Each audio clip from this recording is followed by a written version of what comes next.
Hakeem Jefferies, waste of space that he is.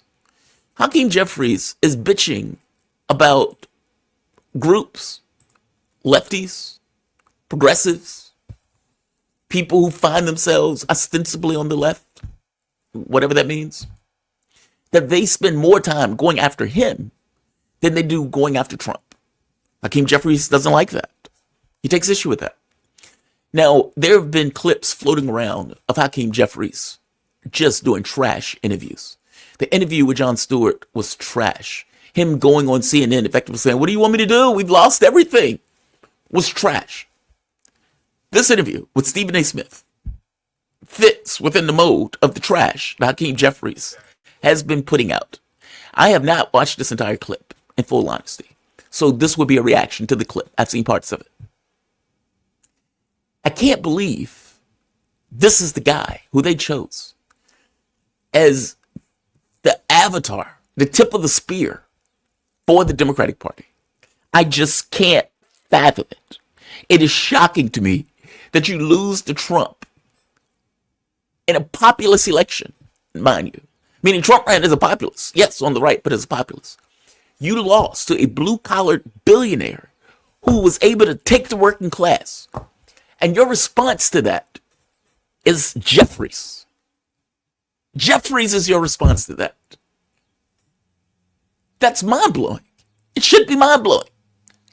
When Jon Stewart presses Jefferies and says, "Hey, it seems that you guys have gotten away from your New Deal politics. You know, is there any infrastructure?" To get back to that, Stewart pressing him saying, "Hey, I'm trying to help you out. The New Deal, you lost a populist election. Maybe you need to get back to those populist policies. Maybe, as opposed to divvying people up by their race and sex, that you can focus on the economic realities of everybody." Talking to me as a Democrat and as a black person, meaning you being a Democrat, I'm as a black person. And your response to me is, "We're going to do stuff on jail reform." First, I think that's racist. Two, why are you divvying up people in this way? If I'm dealing with people's economic realities, whether you're black, white, gay, straight, Asian, whatever, you have a house note, you may have a car note, you have to get from point A to point B, you have to get to your job, you have to pay for your kid. All of these things are just realities that exceed and surpass any notion of identity. That's the bell to ring. Because that bell brings all of these people together, all of them in unison, regardless of their racial distinctions or whatever else. It focuses on something that unites us all. We have to pay for our life. We have to survive. They are not doing that. They didn't do that. They didn't go in that direction during the election. They're not going in that direction. Now, Hakeem Jefferies is doubling down on stupid. And when he is pressed on this, he is fundamentally missing the fact that people are going after him because of his deficits. He doesn't quite get it. The only boat moving to contest Trump and whatever Donald Trump is doing on the domestic sense, or for that matter, international, but I actually like what he's doing internationally. What he's doing domestically is an opposition party. And so who else would you complain to? Who else would you bitch about? Who else would you scream at? You've lost on a massive fucking level. You got to own it. Like, why are you shocked that you're being heckled and harassed when you go out to these events? I get it. You're in a bubble. You are liberal. You know, oh my God, I can't believe people are yelling at me. Yeah, I believe I can imagine it's discombobulating. Fair enough. You took that job. I didn't take that job. You took that job.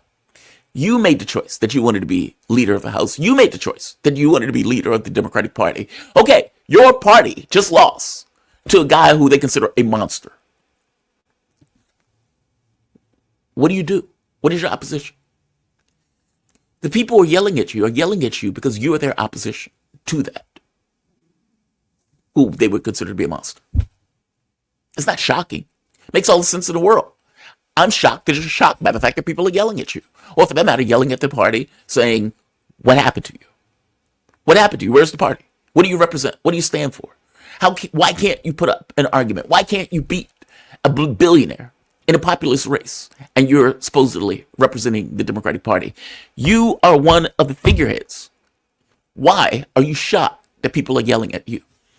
Hakeem Jefferies goes on the show, and again, we're going to be watching this together, says this. Well, listen, the extreme left protest me more than they protest Donald Trump. Because I mean, literally, wherever I go.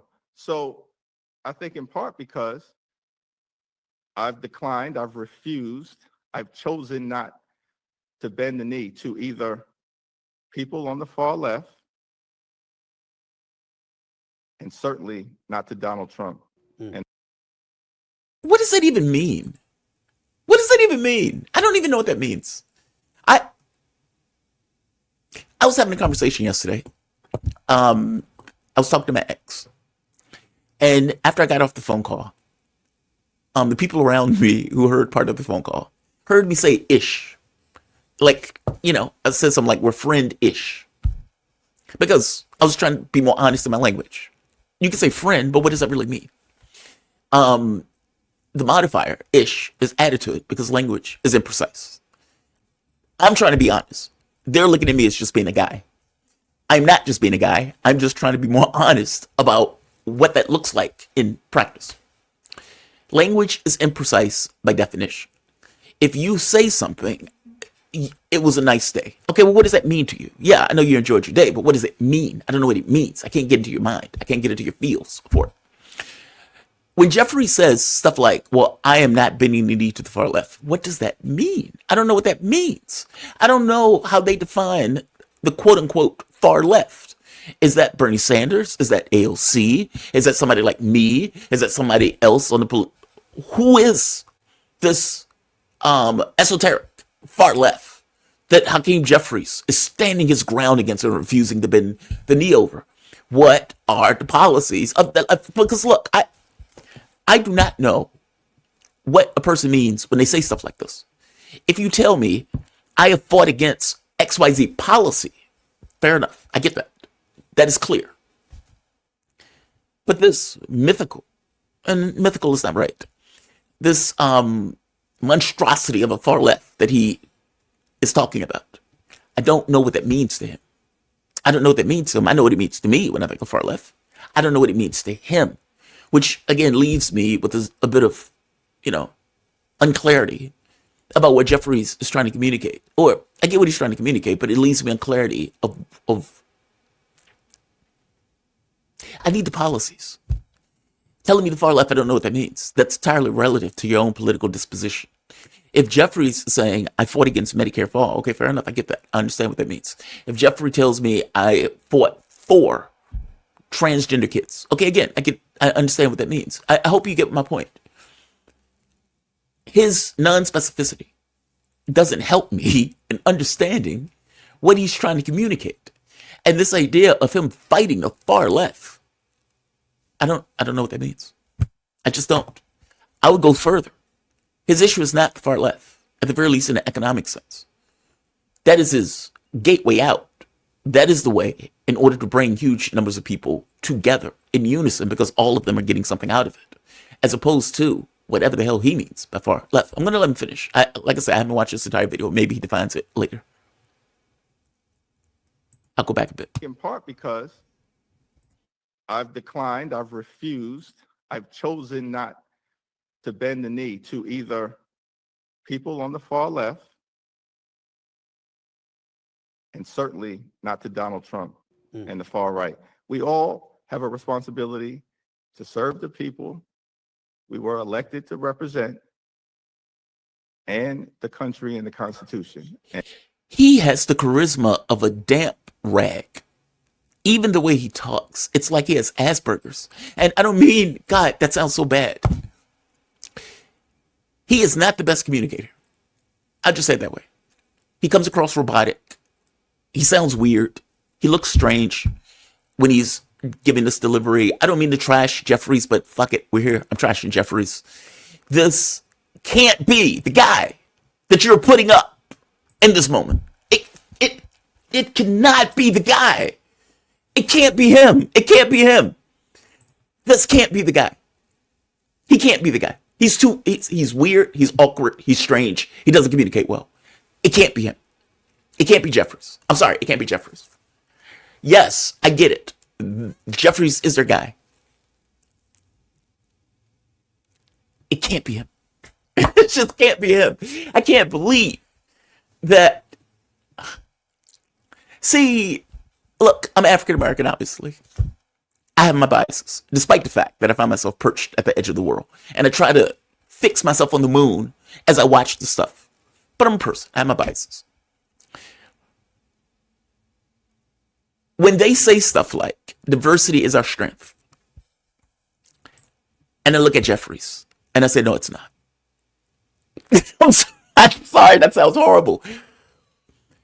My point is that you try to find the best person for the job.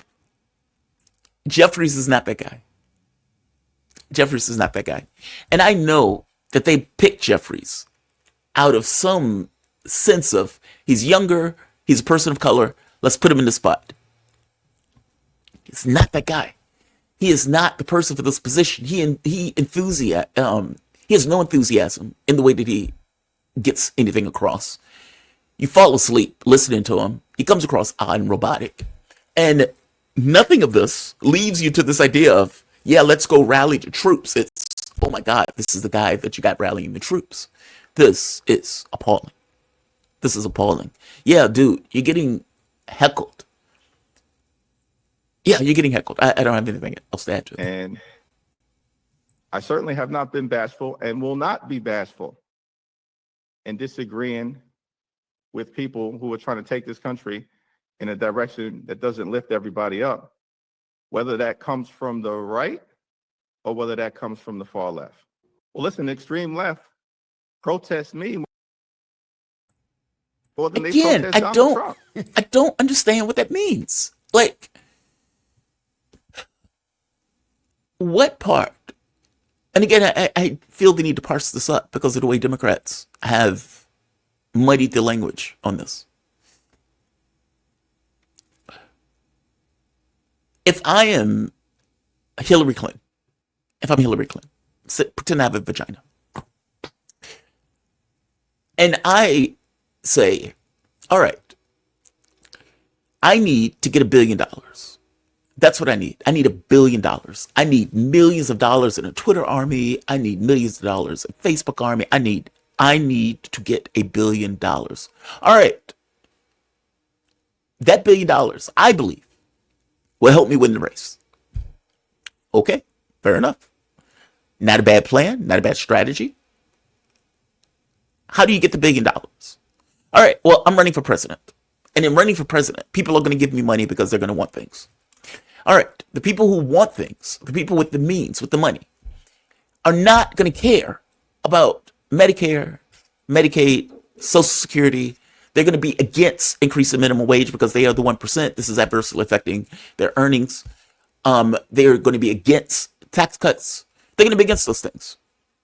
So what can I actually run on as a Democrat? Taking on this mantle of FDR. Oh, I know. Identity. People are going to fight hard for their identity because it's their identity. If you're black, white, gay, straight, trans, whatever you are, you're going to fight for that because any attack on that is a direct attack on you. Fair enough. So let's just use that. And let's add a sprinkling of things on the side that are negligible for most people. But we are going to run on, A, it's my turn because I'm a woman and we should have a woman president. We haven't had one before, so I should be that first person.